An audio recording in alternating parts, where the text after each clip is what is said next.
start. Sir, I would make a few suggestions towards implementation of the plan and how our implementation can be improved. First is that utilization of installed capacity should be given priority over creation of new capacity. Top priority must be given for utilizing the installed capacity, and you must not be anxious only to create new capacity. Second is the ongoing project must be first completed on a priority basis, and adequate resources should be provided for that.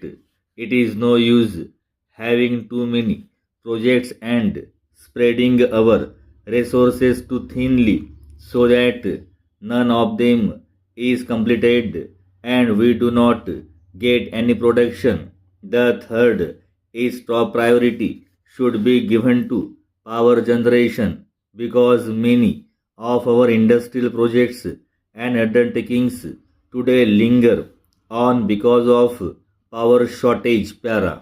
My next suggestion is that projects which take long periods for maturity must be given a second priority. The finance minister has diagnosed the malady very correctly, but having done that, what has he done to implement it? Has anything been done to check the cost, push inflation to reduce the cost of production? I submit nothing has been done in this direction. On the other hand, we find that there has been an increase in the cost of fuel oil, electricity, coal, steel, and all other raw materials.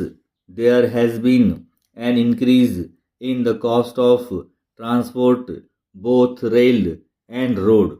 The credit, which has become one of the important inputs, is becoming more and more costly.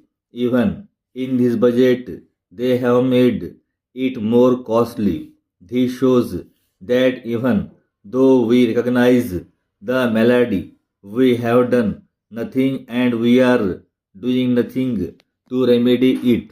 In fact, we are aggravating it. The finance minister says that his basic approach is that additional revenue should flow largely from increased production. Sir, I thought that having enunciated this principle, he would do something to increase the production, but I find that precious little is being done.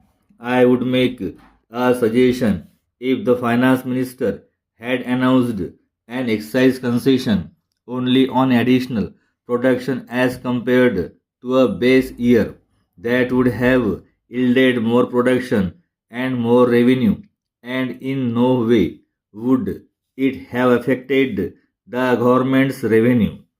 Last week, the government has announced exercise concessions for the tire industry, and they say that these concessions would apply from 1976. Whom would they help? Would they help in increasing production?